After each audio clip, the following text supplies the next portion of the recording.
ভারতীয় cricket board বিসিসিআইয়ের বার্ষিক সাধারণ বৈঠক এজিএম অনুষ্ঠিত হবে আগামী 22শে জানুয়ারি। আর সেখানে আলোচনায় উঠবে বিরাট কোহলি ও রোহিত শর্মার কেন্দ্রীয় চুক্তির ভবিষ্যৎ। 32তম এজিএমটি অনলাইনে হবে এবং ভারতীয় গণমাধ্যম জানিয়েছে দুই লিজেন্ডের চুক্তি এক ধাপ নিচে নামানো হতে পারে। টেস্ট ও টি-20 থেকে অবসর নেওয়ার পর তারা এখন শুধু ওয়ানডে খেলছে। 2024-25-এ তারা ছিল A+ ক্যাটাগরিতে জাসপ্রীত বুমরা ও রবীন্দ্র জাদেজার সঙ্গে।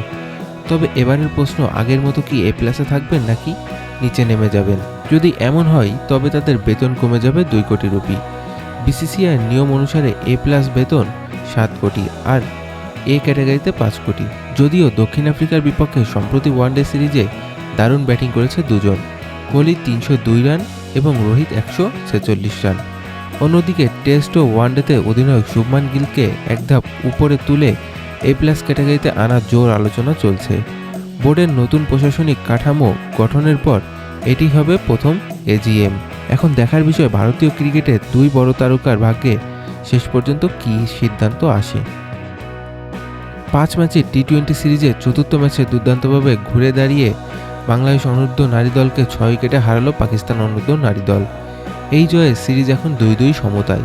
ফলে শেষ ম্যাচই হতে যাচ্ছে শিরোপা নির্ধারণের লড়াই। টসে জিতে প্রথমে ফিল্ডিংয়ের সিদ্ধান্ত নিয়ে পাকিস্তানকে শুরুতে চাপে ফেলে বাংলাদেশের দুই ওপেনার। সুমাইয়া আক্তার সুবর্ণা 21 বলে করেন 20 রান ও সাদিয়া নুসরাত 14 বলে 12 রান যোগ করে। অধিনায়ক সাদিয়া ইসলাম 6 রানে ফিরলেও সূচনা ও মাইমুনার 48 রানের জুটি ইনিংস ধরে রাখে। সূচনা 35 ও মাইমুনা 24 রান করেন, তবে শেষ দিকে রানের গতি বাড়াতে না পারায় বাংলাদেশকে থামতে হয় 7 উইকেটে 126 রানে। পাকিস্তানের হয়ে রোজিনা আকরাম ও মমিনা খালিদ নেয় 2টি করে উইকেট। জবাবে পাকিস্তান আক্রমণাত্মক শুরু করলেও 17 বলে 33 রান তুলে ফেলে, কিন্তু বাংলাদেশের ফিল্ডিং ব্যর্থতায় ম্যাচ থেকে পিছিয়ে পড়েছে। 16তম ওভারে 2টি এবং 17তম ওভারে 1টি ক্যাচ হাতছাড়া হয়, পুরো ম্যাচ নিয়ন্ত্রণের বাইরে চলে যায় এবং ম্যাচ চলে যায় পাকিস্তানের হাতে। ইমন নাসির ও ফাইজারের শান্ত ব্যাটিংয়ে 18 ওভার 1 বলে জয় নিশ্চিত করে পাকিস্তান। সিরিজ এখন 2-2 সমতায়, আর শেষ ম্যাচই ঠিক হবে কে জিতবে ট্রফি।